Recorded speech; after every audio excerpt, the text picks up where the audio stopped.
Hey there, welcome. I'm Belle. This is another video. Today I'm gonna be talking to you guys about something that bothers all of us dancers at some point, or even better or worse, I don't know, all the time. And here are some ways that I found out by myself actually.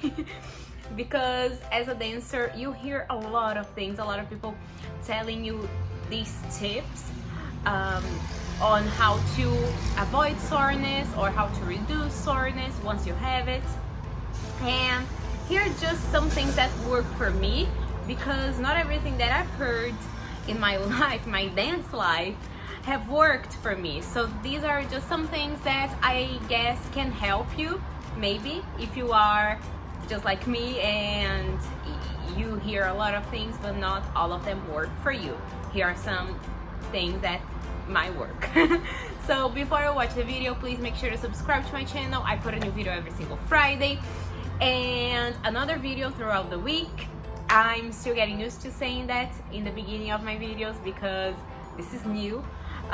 This 2 videos a week thing is pretty new for me, so I'm still getting used to this. So please subscribe, click the bell so you receive notifications every time I post a video.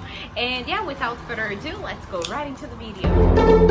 If you haven't seen my other videos on my dance life, you can check them out. I have a couple, or maybe more than a couple, here on my channel, so feel free to check them out. And I've touched on this subject before because I started dancing when I was 5 years old. I started taking ballet classes and I fell in love with it, and after that I picked up tap dancing, a little bit of jazz, not a lot of, I don't consider myself a jazz dancer, that's for sure. And I've also fallen in love with gymnastics and contortion a little bit later on, which was a little difficult because if you don't start contortion and acro and gymnastics as a young child, then it gets pretty tough, but it's not impossible. So I've experienced a lot of sore especially later on, which is awful because I'm sure nobody wants to get sore. Here's how I deal with it. So when I was really young, I remember my ballet teacher telling me that your legs are like noodles because the noodles, once they're not cooked, once they're cold and not cooked, if you bend them, you're going to break them.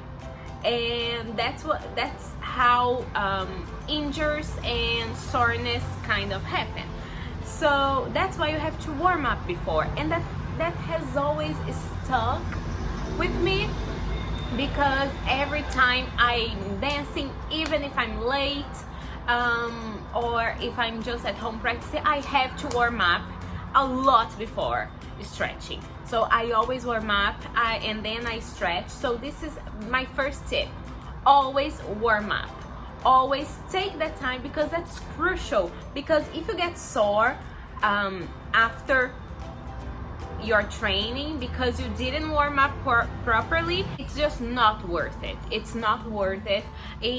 I'd rather, if I have like 2 hours to practice, I'd rather warm up for 30 minutes, stretch for another 30 minutes, and then half of that time, like the other hour, I would dance. But I always have to warm up and stretch a lot before I start dancing to avoid soreness. That's crucial to me, and that's my tip number 1.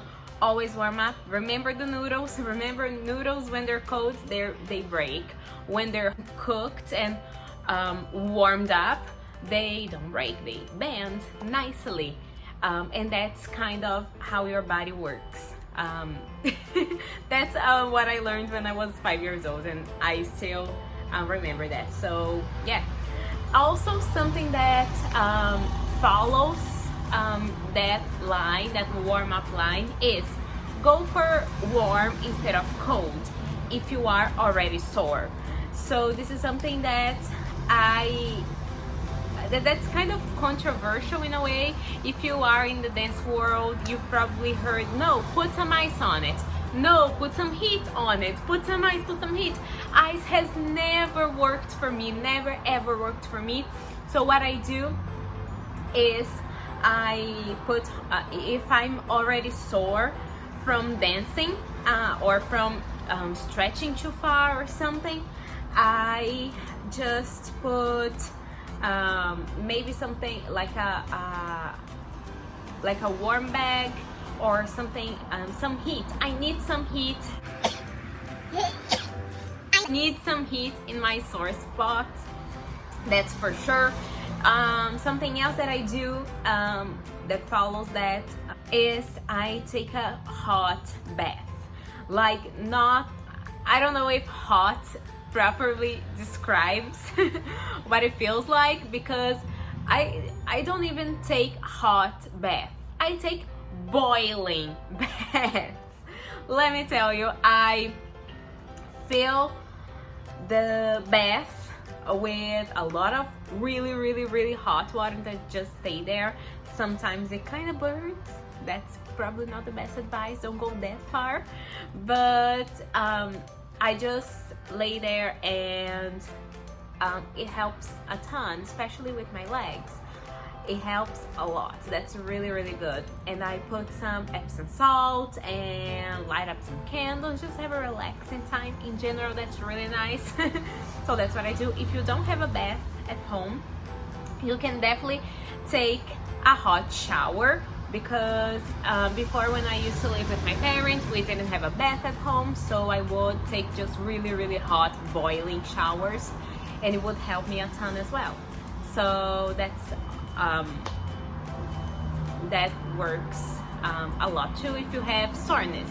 Another thing that I kind of disagree with many people that I've seen online, don't come for me in the comments below. Again, these are just things that work for me, and they might work for you, but if you disagree, if you think it's worth it, it's fine. You do you, I do me. This is just me sharing what works for me.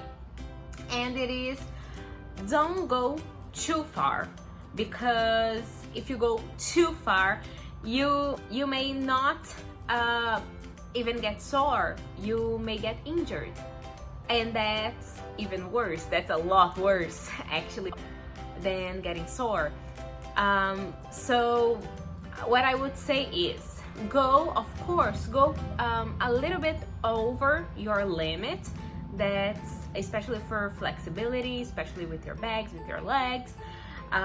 Go a little bit past that. Stay there for a long time. Stay there for as long as you want, for as long as you have time. So stay there for a while and go a little bit further, and that's it.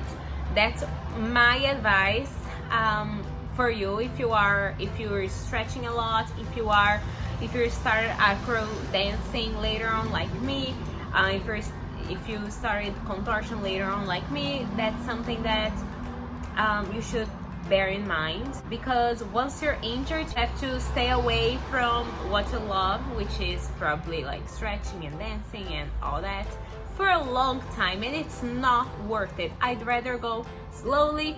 I'd rather stretch every day. Remember the routine, warm up for at least 30 minutes, I would say. Warm up a lot, stretch a lot, and then you're going to dance. This is just my opinion, and I'd rather just do this every day than like go way beyond what I'm capable of at that moment, and then getting injured or getting way too sore that not even my boiling baths are going to solve that.